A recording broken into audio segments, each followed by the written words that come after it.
Hey guys, how's it going? Hope you guys are doing fabulous. I'm doing well, thank you so much for asking. I really hope you guys can hear me because my kids have dropped my phone 6 billion times, so the volume ain't working right. It's raining, I got on the windshield wipers, I got on the heat, it's cold outside. But I just left a sonogram appointment and I'm like, you know what, let me come in and be a good human being and update you guys on this pregnancy. And also, like, to update myself, like, I'm supposed to be keeping a diary, a weekly diary of what's happening, and it just hasn't been working out. My appointment was at 8 a.m. It is now 8:36. I'm finished. My hair is finished. I have on 2 different size earrings. I was rushing this morning. I woke up at 7:06, and I needed to be here at 8 o'clock. And I am nowhere near my home, but luckily it's a holiday, it's Indigenous People Day, so there wasn't much traffic. Most people are home, they're not working today, so that was good. But everything with the baby is great. I did a non-stress test today where they just like not measure, but they count the number of movements and stuff within a certain time frame just to make sure baby is fine. My sonogram was fine. I saw my midwife on Saturday, and you know, we heard the baby's heartbeat, we talked, we had some really great conversation just about being prepared, because as I'm filming this video, I'm 35 weeks and 2 days, so that means I have about 13 days until I am like early full term, so like 37 weeks. So basically I can have the baby anywhere from October 24th until a week after my due date. So that's like the window of time that he could just show up. So we were talking about like being prepared and you know, all the precautions for, you know, the pandemic that they have in place. So I do plan to have my baby bag packed by the 24th. Everything's gonna be ready. I want to have his space, his, you know, his bag packed, my bag packed, everything ready by the 24th, because you never know. I also talked to her about the fact that I think I might fire my doula. Just because I feel like I haven't connected with her. We only had the consultation and then we had one meeting. Both of them were over Zoom, and she's just not as responsive and in tune to me as I would like. Obviously she has other clients and she doesn't have time to talk to me 24/7, but I just feel like the communication is off, and I don't know, I feel like I'm gonna be very uncomfortable with her at my birth because I've never met this lady in person. I've only seen her on camera, and it just doesn't feel right to me. So we kind of talked about that, and she was like, you know, if it doesn't feel right, you shouldn't do it. Like, this is your birth.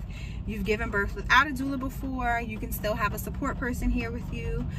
So that kind of, you know, helped to ease some of the worries that I was having. So I don't think I'll have a doula this time around, and I really did, but I just think COVID and technology and like all of that is just making it difficult. Like, I don't think it's gonna happen.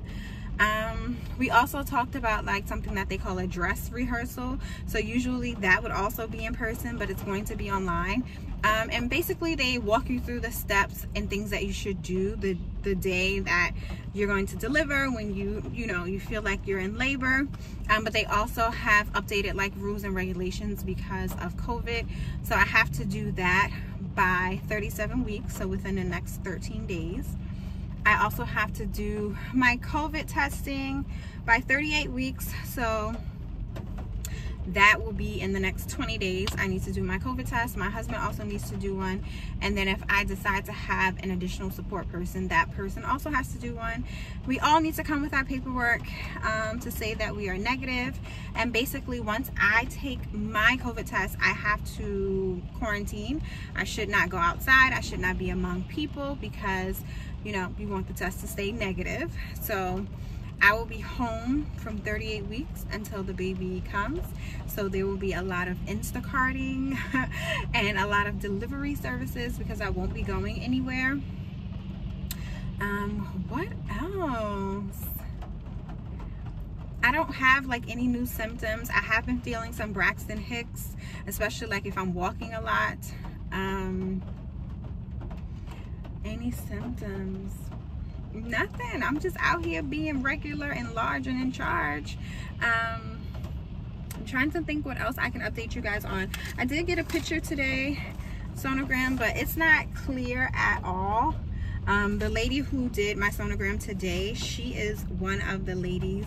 She's a really nice lady, but she does not, she just measures the baby and that's it. She doesn't do anything extra. And a lot of the other sonogram technicians will like do the 3D sonogram and let you watch the baby move and all of that. She was like, oh, everything looks great, thank you, have a great day. And I'm like, she would just leave the room. So I didn't get any 3D pictures. It's just like a regular 2D, but it's kind of cute because he's like kissing the placenta, which is cool. So he's kissing the place where all the nourishment is coming from now.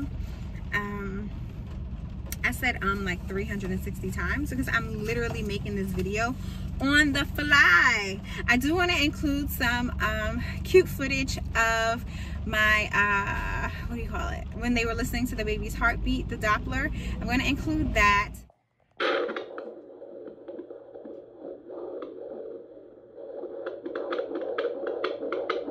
There you are. Sounds good. It sounds like he's running.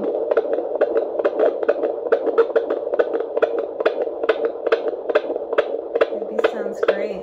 I also weighed myself at my last appointment. I was 167 pounds. So literally I've gained 30 pounds because I was 137 when I started. And I don't want to gain any more weight, but they say that this child is going to gain ½ pound a week until I have the baby, and he is a little over 5 pounds now, so he could be an 8-pounder by the time he's born. But we shall see. I really appreciate you guys for like rocking with me and, you know, being here during this journey. And hopefully I'll be able to make another video before I drop this load, before I have this baby. But we shall see. Oh, as I'm looking, I see my daughter's 2 car seats are here. So my 1-year-old has a Forever Graco car seat. My 4-year-old has the Graco high back booster car seat. And then there's going to be an infant car seat here. And we have a 16-year-old plus my husband and me. So this is a 7-passenger car. So I think the girls are both going to go to the back row, and the teenager and the baby are going to sit in the middle. At first, I was going to leave the 1-year-old and the baby in the middle row and put the 4-year-old and the teenager in the back. But my son is super tall, and even though there's a 3rd row, it's not built for tall people. So another thing that we're going to do probably next weekend is see how we can configure everything in here. We'll probably just put the car seat base in here because we'll be taking the actual car seat with us when we, you know, give birth. But I want to have everything configured in here and where it's going to go, and the seats latched in where they're going to stay, so that I don't have to worry about doing that, because after he leaves the birthing center, he's going to have to go to see our pediatrician a few days later, because that's just the system that is set up, you know, when you give birth at a birthing center. And now for real, I think I've ran out of things to update you guys on. So with that being said, I will talk to you guys in my next video. Bye.